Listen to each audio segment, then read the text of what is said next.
Mabigo kwitwa kwa chairman Nyehangane Godfrey Tabandama w'imyaka 72 omuturage w'ecyaro cya Nyamiyaga gamanywa bwa nyuma y'abakozi abarinda akatezo ko mu gurusi kwimuka katarebuke aho bamanyisa polisi omuvuyire bwayo ekohereza abaringwa n'abagufu okurebekera kugendo misho bahiza kumushango mu iriro rye abiyame mu cyambu cy'Eshagama.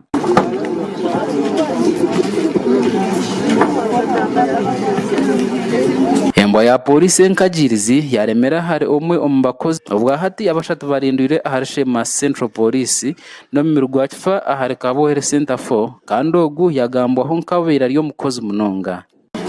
no muntu wo mukozi ayinenteze ayinentoke narebera emirimo ye mwe no mukashesha abakozi kubareba atwira imuka karesha 11 narye heyo mukashesha abakozi kubareba tabimusya bagezaho okuteresa umuye kumumanya cyabo kuza kushanga abashango rw'igihugu misho rwigwiye kandi abakozi misho tubakoza yo mbarabe nyuma mpe kutera umusigazo waba hihi akija kuza kushika mu nzu akashanga zeyi bamukombere bamuniganiga bamwita atwara screen baza no mushenge yaze ibintu byona tutekateka kuba batwire na sente zakubasa kubaza mu kitaka mbangire exactly right now habaho katemba ubu omumbata abantu bakifa kujumirira kucererwa kwa polisi kwikaha mwanya kukora kucondoza obu ari kurabira ahame kutetari yemwe nemwe ekintu kivamwe mu banyabuzare hamwe n'abembezi bahakanasa cyena ku munonga chairman witu chairman RC2 kwitwa Engineer Isiru akoba na kwatwaho shahankemwe emwe jande kiti banteresumwe umuze yafiri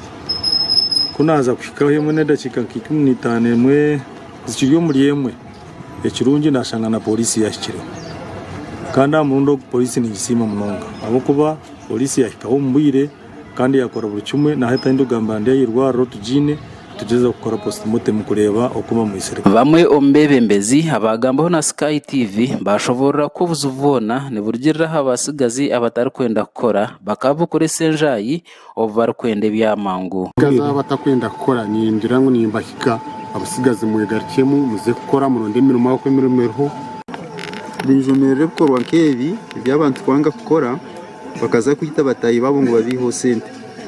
nari babihe ibintu nangwa she babihiro sente n'ibintu abwache batari kubareka rero bakakora ibindi ekikorwe cy'inkabemembezi cyabasiga mu mberambi aho isurwa birariye mpaji kandi atiro muganda muhango ahantunguka yeka ngo mwebembezi n'ikintu cyo busasa munonga abo kuba umuryango y'imbajango yaburo mukuru ejimbo bwira wala abantu bakuru nubaturugaho kandi bakuturugaho mu ngereji of course abantu abo bakuru babitwa abantu bato umuntu ogu abire na habura munonga cyaro ari ST chairman ubwo hata abakozi bibona abarimo Victor Magezi ho myaka 22 Stuart Triasinguro imyaka 20 bone nzarwaye za cyamuhunga hamwe na Steven Kato imyaka 15 obire na turu mukawe akiri kushoma ubwo hata bari mu mikono y'ibyo kwerinda ubwo kucondoza ku kugendo misho gasha kwa Gerard Tugume abwa Sky TV ya Genshonga umurshema.